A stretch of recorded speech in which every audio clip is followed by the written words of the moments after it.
know, bottom side control. All right, I spoke about when somebody has, good position here, and there's different types of bottom side control too. This is head and arm control, all right? I find this to be the most effective way to hold somebody down, just to hold position, okay? But side control has a lot of different variations. If he sits through with his hip, right? This is Gasagatame, or scarf hold. It's still side control, right? My escapes here may be a little bit different than when he sat the other way in standard side control.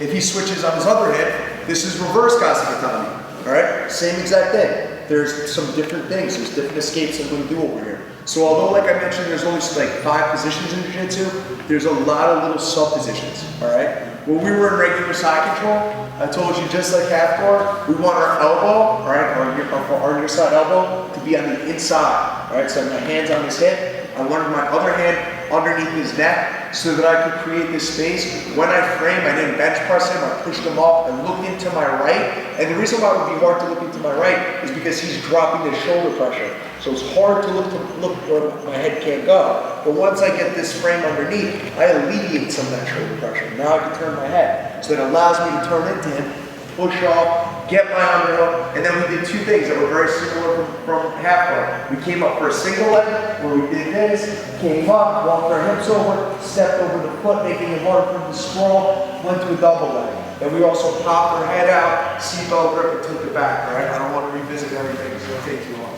okay? So that's what I did yesterday. Today we're going to talk about a scenario just like in half guard, very similar. His head's low, he's not in chart anymore. All right, his head's low, I can't get that underhook. I'm having a really hard time.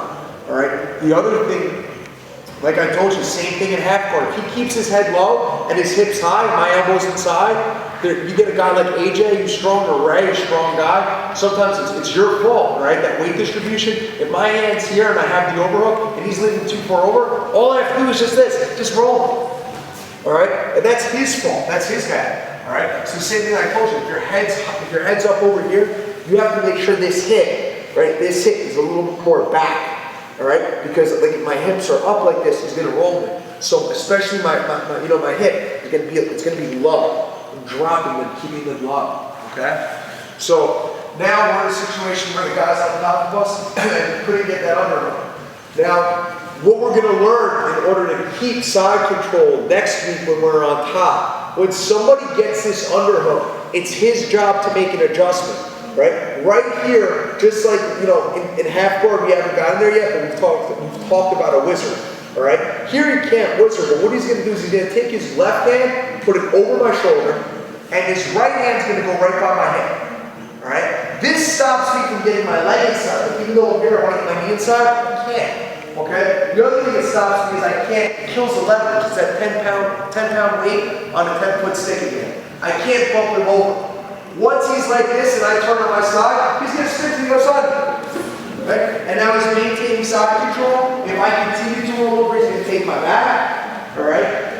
If I turn back into him, I have to reset. He has the underhook. I have to reset, get my underhook again. He puts his hand by my hip, switches over, spins on me again. Alright? Basic wrestling, right? So Brock Lesnar beat the crap out of Frank Mir. Just spin back and forth on him. Every time he went to escape, just spin back and forth. Got like underneath his head, like this neck crank position, was beating the piss out of him. Alright? Just maintain top control.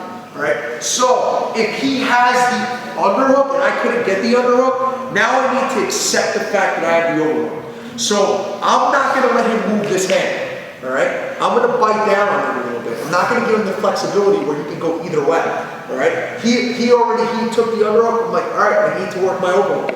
So I'm not just going to hold over here. I make sure that I actually get his triangle. I keep the overhook. I close the overhook.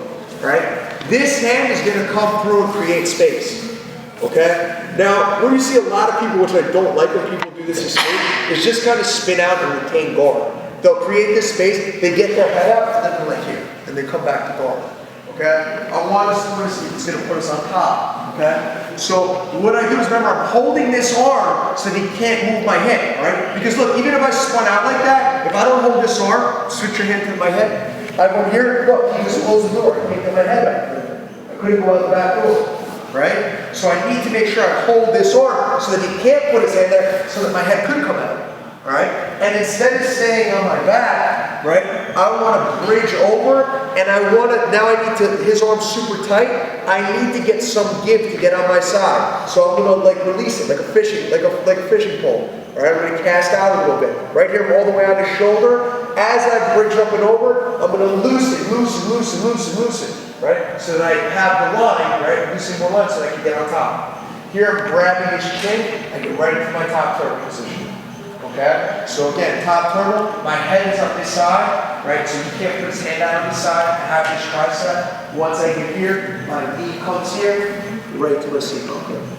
Alright? So again, he has me on top. I don't want him to have the availability to free his hand, alright? Where he can block my hip, alright? So I bite down, I close it, right? I don't just do this. I gotta close this arm. Alright, this has complete freedom. Alright, so I gotta close that, get that overhand. This hand shoots through. I walk my hips away, I'm gonna bridge up, get it to my side, let that line a little bit longer, shoulder on his neck, head's over here, knee comes here, seatbelt grip. Alright, so let's go with this. This is gonna be good for Charlie, Josh, and you know, anybody who wrestles. It's good for everybody, but getting to the front headlock is a good situation for you guys.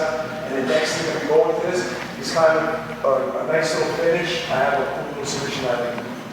Alright, so let's start with the partner and do that.